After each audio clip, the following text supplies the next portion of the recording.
Continuamos neste assunto da liquidação da antiga REAG para repercutir essa decisão do Banco Central e os próximos passos dados, principalmente pelo Tribunal de Contas da União e do Supremo Tribunal Federal no caso do Banco Master. Converso agora com Armínio Fraga, economista e ex-presidente do Banco Central Brasileiro. Um ótimo dia a você, Armínio. Primeiro, gostaria de agradecer, claro, a participação aqui conosco. Seja bem-vindo à Abertura de Mercado. Bom dia, é um prazer. Armínio, há essa discussão, levantou-se essa possibilidade, essa hipótese de o Banco Central ter se, talvez, antecipado na liquidação do Banco Master e agora a gente tem mais uma liquidação relevante de uma grande gestora independente do mercado, é o caso da REAG no dia de ontem. O Banco Central tomou a decisão certa nestas intervenções que não eram tão comuns assim na década de 90, no começo dos anos 2000, estão se tornando um pouco mais frequentes. Foi o caminho correto a ser tomado nesses dois casos? Com certeza, nós tivemos no passado momentos muito difíceis, até eu diria, em termos de escala, bem maiores do que o atual, em termos de, vamos dizer, práticas questionáveis, talvez não. E com certeza o Banco Central fez o que tinha que fazer. Eu acho que se existe alguma crítica, é justamente o oposto, tá? Demorou um pouco, mas chegou lá com segurança, com mandato para fazer isso. Gerou muito interesse, acho que hoje em dia não há mais dúvida que esse caso ele tem tentáculos aí espalhados enfim, pelo Brasil inteiro. Ah, e talvez por isso o caso do Banco Master tenha chamado tanta atenção. Falando assim diretamente, é porque ali tinha muito dinheiro em jogo. Agora veio o caso da REAG, que é uma administradora e gestora de um número enorme de fundos, por onde aparentemente muito dinheiro passou, os detalhes ainda não surgiram, e nós vamos ver. Eh, o caso ali, é preciso entender um pouquinho, a REAG trabalhava em duas áreas, uma área chamada de administração, que é uma área de controle, antigamente era assim, custódia, liquidação, então é operacional e também na gestão, e aí nós estamos falando da alocação dos investimentos, ou seja, da alocação do dinheiro. As duas são importantes, cada uma do seu lado, e se você quiser a gente pode aprofundar um pouco o tema, mas ali está muito claro que muitas transações estranhas aconteceram, isso já vinha inclusive de outros casos aí recentes. Ah, e sim, com certeza o Banco Central fez o que tinha que fazer. Eu me arrisco a dizer que tudo isso que está acontecendo, no fundo, aponta na direção da urgência de se aprofundar o arcabouço legal de toda essa área.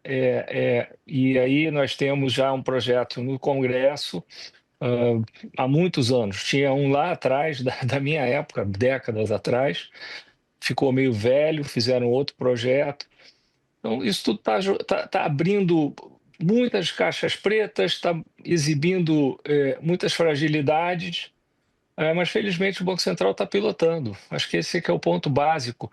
E depois, assim, é muito importante que o grau de transparência disso tudo que está sendo feito seja total. Acho que é uma dívida para com a sociedade que não pode deixar de ser respeitada, né? Então tem muita coisa aí no ar, mas isso assim, um primeiro comentário, tá? Desculpa eu estar me alongando. Fique à vontade, Armínio, por favor, meu caro. É um assunto longo, um assunto complexo e que demanda esse nível de detalhamento e, claro, de atenção. Eu gostaria de entender principalmente, quando você fala de arcabouço legal, o que falta, talvez, para dar mais ferramentas aos reguladores para conseguir evitar esse tipo de caso. Você disse, já tivemos casos maiores no passado, talvez não de práticas escusas envolvendo o mercado financeiro, grandes instituições no mercado.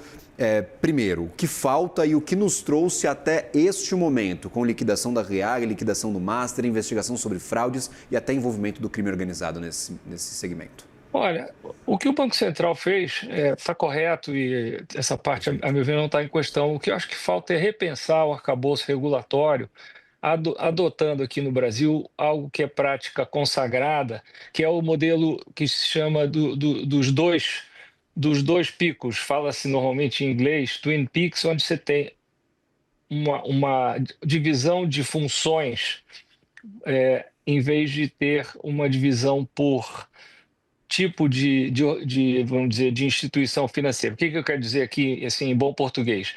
Tem que ter uma instituição, que deveria ser o Banco Central, cuidando da saúde do sistema e buscando entender quanto risco que existe no sistema e também zelando pela qualidade dos dados e das práticas. E do outro lado, uma instituição, no caso seria a CVM, talvez também incorporando aspectos do mundo dos seguros, cuidando da proteção dos investidores, da proteção dos acionistas, dos minoritários, dos pequenos. Acho que essa seria a mudança mais importante. E há outros aspectos aí também ligados à liquidação e regimes em geral, mas eu acho que nessa parte o Banco Central tem o ferramental. É razoável que essa questão também surja, e, portanto, eu também seria a favor desse repensar. Nós temos este envolvimento também da Polícia Federal, de instituições brasileiras que não essas instituições mais técnicas de regulação do setor, é o caso da CVM e do Banco Central. Você acredita que por conta dessa mistura de uma liquidação técnica com um caso de polícia, a gente tem tanta confusão para saber quem que é o responsável pela solução deste caso, e aí sim o envolvimento do Tribunal de Contas da União, do Supremo Tribunal Federal, da Polícia Federal, essa falta de clareza, como o senhor percebe em relação ao caso Master Reag, por favor? Tá, ótima pergunta, obrigado. Olha só, vamos lá, pelo que eu acho que é mais fácil. Eu não vejo razão alguma para o TCU estar envolvido, não vejo razão alguma para o Supremo Tribunal Federal também estar envolvido a essa altura do jogo, não vejo. Da polícia, sim, porque nós estamos falando aqui de crime, tem toda a cara da Polícia Federal investigar esse tipo de comportamento que claramente tem vertentes criminosas, no fundo, as mais variadas, né? Então, assim, eu acho que a escalação da equipe no campo, nesse momento, assim, não é assunto constitucional, não tem razão, a meu ver, para o Supremo estar envolvido. E também não vejo para o TCU. O TCU tem, sim, o mandato para, enfim, depois ver as contas, ver do fundo o que aconteceu, mas não de avaliar a política monetária ou de avaliar a política, vamos dizer, de supervisão do Banco Central, que zela por mandato legal pela saúde do sistema, vamos dizer assim. Então, simplificando, Supremo e TCU, cada um no seu canto, polícia sim. Polícia sim, eu acho que aí com toda a razão. A independência do Banco Central, aprovada há pouco, ela fortalece a instituição neste momento? O senhor acredita? Ou, de certa forma, uma coisa, outra coisa, outra coisa? Qual que é a tua avaliação sobre a resiliência do Banco Central diante destes ataques vindo de outras instituições? Pois é, não, assim, a lei que deu ao Banco Central essa missão também deu ao Banco Central os poderes. Então, com certeza, ela reforça, tá? Tem aspectos que sempre preocupam, por exemplo, a real independência dos funcionários para tomarem as providências que eles têm que tomar sem serem ameaçados. Eu trabalhei vários anos no Banco Central. O Banco Central é uma instituição assim espetacular, espírito público reina. Ninguém é perfeito, às vezes alguma coisa pode não sair certa, mas isso tudo precisa ser, de fato, estudado. E eu tenho certeza que o Banco Central já está olhando para dentro e pensando exatamente o que aconteceu e tudo mais, mas em cima de uma posição de quem tem o mandato e as ferramentas para cumprir com a sua missão. Então, qualquer coisa que entre nesse caminho tende a atrapalhar, sem prejuízo de prestação de contas, de tudo isso. Isso também não está em questão e eu acho que faz parte da cultura do Banco Central, desde que ele começou a agir com independência, o que foi antes da aprovação da lei.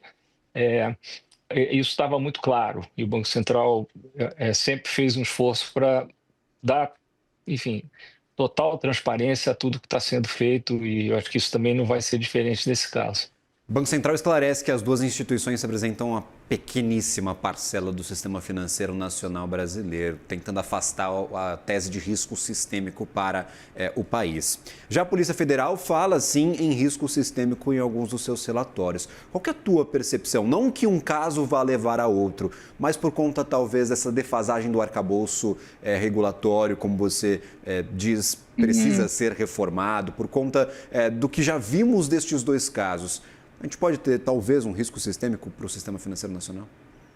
Olha, eu suspeito que essa palavra sistêmico tenha sido usada com sentidos diferentes Sim. pelos dois órgãos.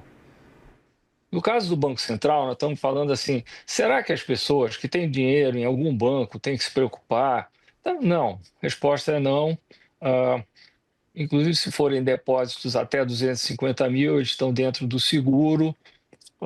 E eu não vejo nenhum sinal de, por exemplo, uma deterioração imensa na qualidade de crédito das carteiras dos bancos, nada disso. Então, risco sistêmico, eu diria clássico, não é relevante nesse momento. O que me parece ser meio sistêmico, no fundo, é algo que eu acho que vai bem além do Banco Central do sistema financeiro, tá? É assim,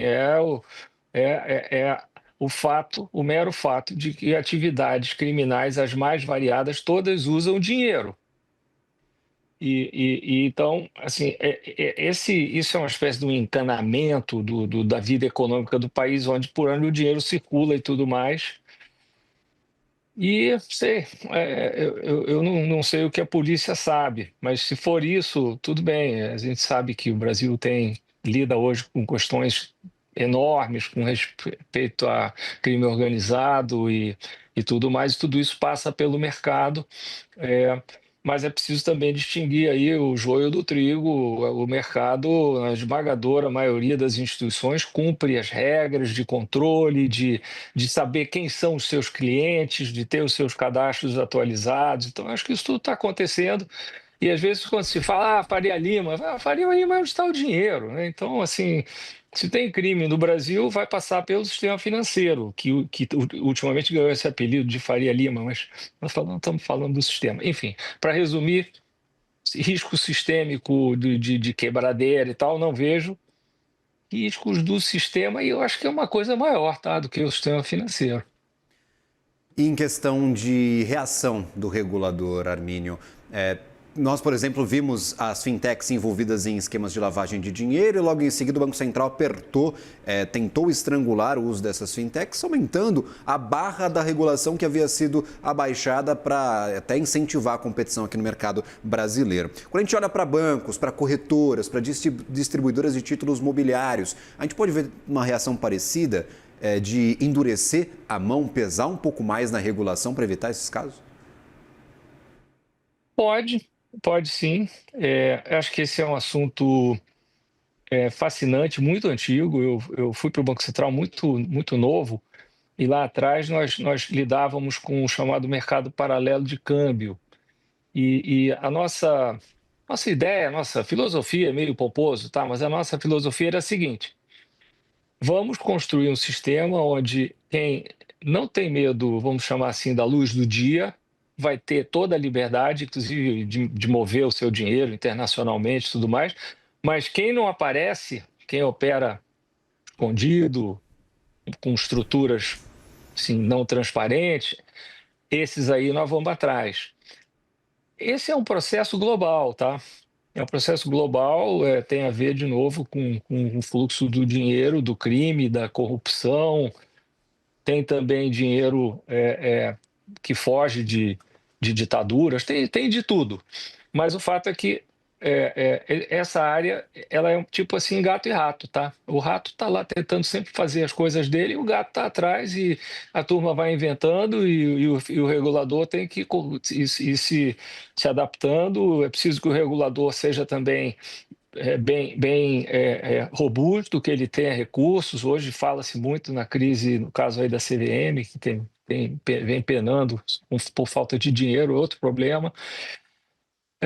Enfim, é um tema muito antigo. Hoje existem as criptomoedas que são de difícil rastreamento. Isso certamente é hoje o que era o mercado paralelo lá atrás. Também merece cuidado. É um problema também, por quê? Porque esse é um problema global. Então, hoje que a ordem global virou desordem global, esse também é um problemaço, tá? E assim a vida segue. Mas o gato tem que se manter em forma e correr atrás do rato. Para isso, a independência financeira do Banco Central é necessária, Armínio, na tua opinião, porque a gente está vendo um estrangulamento do orçamento público brasileiro. Algumas instituições já estão ficando sem dinheiro, por exemplo, agências reguladoras com menor orçamento em 10 anos, a CVM que já passou anos, inclusive com servidores em greve, com operação padrão, menor número de servidores. Para Banco Central especificamente, independência financeira é necessária para se manter em forma e perseguir estes ratos no sistema? Sim, tem que ser uma independência que tenha controles, limites. Ninguém propõe que se pague 10 milhões de reais para o presidente do Banco Central. Mas é algo que faz parte, sim, de uma blindagem, e ela, desde que ela seja adequadamente desenhada para não haver exageros, me parece também algo aqui que deveria ser discutido.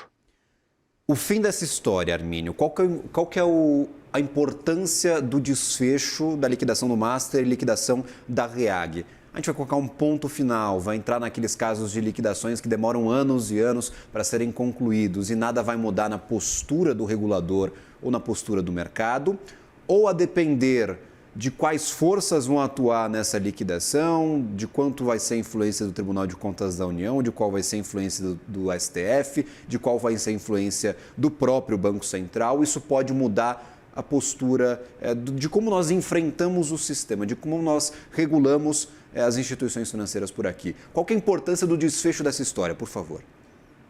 Tá, vamos lá. Curto prazo, eu acho que ele tem que ir até o fim em todas as ramificações. Isso é muito importante. Nós que somos um país que recentemente vivemos um período de ameaças à democracia, isso é crucial. Ninguém está acima da lei. Tá? O segundo ponto está incluído no que eu mencionei lá atrás, mas eu não dei muito detalhe.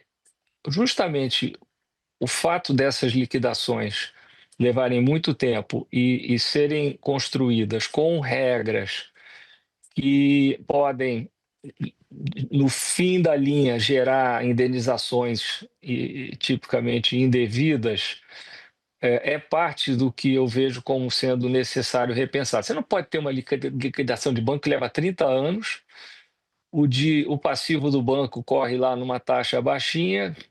Assim, se você der 200 anos, qualquer bicho que quebrar vai gerar uma indenização. Então não faz o menor sentido. Essa parte precisa ser revista também, eu diria, o quanto antes, até porque é um momento bom. Como não há risco sistêmico nesse momento, na versão econômica, eu acho que é uma boa hora para abrir essa discussão e tentar aprimorar os mecanismos.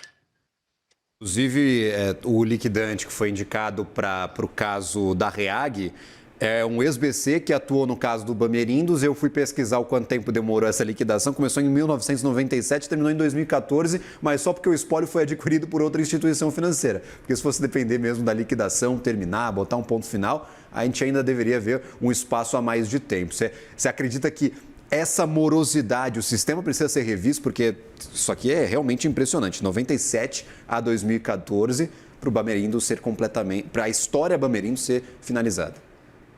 Não, isso exatamente é o ponto.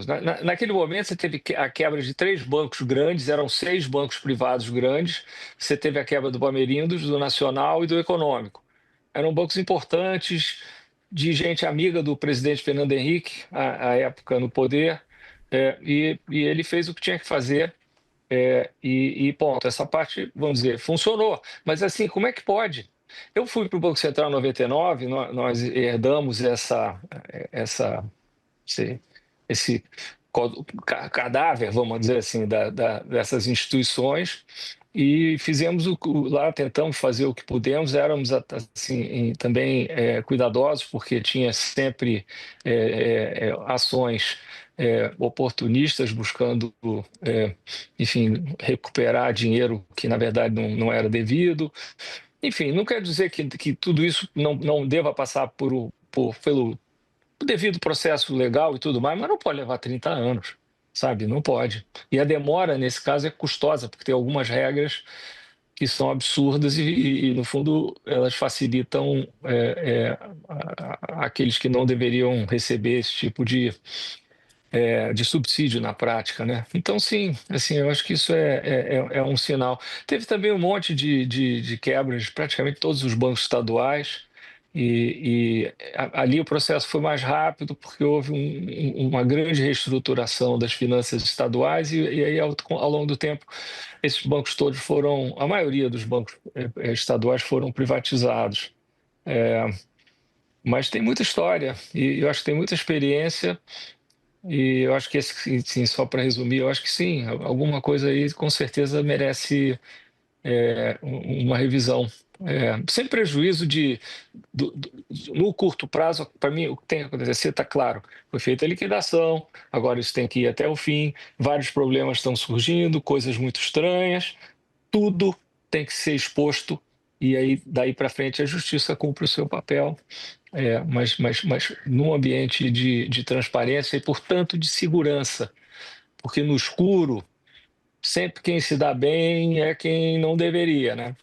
No escuro, o senhor se refere talvez até ao sigilo imposto pelo processo no Supremo Tribunal Federal? Esse sigilo não deveria existir? Em parte. Tem, claro, tem situações que deveria exigir sigilo, você está investigando, você não quer dar chance, vamos dizer, aos suspeitos de fugirem. Eu não estou me referindo a isso. Mas, sim, na medida em que as coisas evoluam, precisa ficar claro exatamente o que está acontecendo, e essa é, em última instância, uma dívida com a sociedade, não é a favor de ninguém em particular. Para encerrarmos essa entrevista, Armínio, inclusive eu agradeço novamente por estar aqui conosco falando sobre este assunto e compartilhando toda a história e conhecimento que o senhor acumulou nestes últimos anos. Eu queria entender, quando a liquidação foi feita, o Banco Central brasileiro, pouco antes, mudou regras para a contribuição de bancos ao Fundo Garantidor de Crédito. Então, mudou algumas regras, o quanto de porcentagem de, por exemplo, depósitos bancários, de outros ativos deveria ser acumulado pelo banco, quanto deveria estar, por exemplo, aplicado em títulos do Tesouro Nacional. Tivemos algumas pequenas mudanças para o FGC. E aí muito se discutiu depois da execução dessa liquidação e agora o resgate esperado do Fundo Garantidor de Crédito, se precisaríamos de uma reforma desse FGC e se ele estaria incentivando, na verdade, descaso ou até falta de gestão de risco para algumas operações específicas. Na tua visão, o FGC precisa mudar depois do que acontece agora com o Master? Sim, precisa. Uma mudança importante já ocorreu, eu creio que é mais ou menos um ano atrás, que é basicamente o seguinte: um depósito que tem o seguro, ou portanto é um depósito que não vai sumir, não deveria pagar mais do que a taxa média lá do CDB dos bancos, o chamado CDI, que é a taxa mais, no fundo, mais baixa do sistema. Tá? Não deveria. É assim em outros países, sem qualquer regra. Não tem razão para um banco como o Banco Master pagar 140% do CDI. Pensa só nisso, 40% do CDI. O CDI é 15%. 40% de 15% é 6%. Então, pagando 6% a mais por ano por um depósito garantido. Então, os bancos, eu acho que têm toda a razão em reclamar, dizer assim, pô, nós estamos aqui contribuindo para esse fundo e esses caras estão aí fazendo um monte de loucuras. Possivelmente isso deveria ser tecnicamente classificado como gestão fraudulenta, parece que já está certo que é, e temerária também, né? Então, acho que sim, acho que sim. Repensar um pouco o sistema. Eu acho que não deveria ter seguro de um valor acima do CDI. Não deveria ter. Mas deve ter outras. Eu não tenho assim de cabeça uma sugestão mais completa assim para te dar aqui agora. Discutiremos muito este assunto ao longo dos próximos meses, conforme os reflexos vão sendo sentidos desta crise, desta liquidação e até das próximos passos dessas investigações, como vimos muitos tentáculos espalhados saindo do Banco Master, agora atingindo a Reag como primeiro reflexo. Armínio Fraga, economista e ex-presidente do Banco Central Brasileiro, novamente agradeço pela entrevista e lhe desejo um ótimo dia. Muito obrigado. Bom dia. Até a próxima.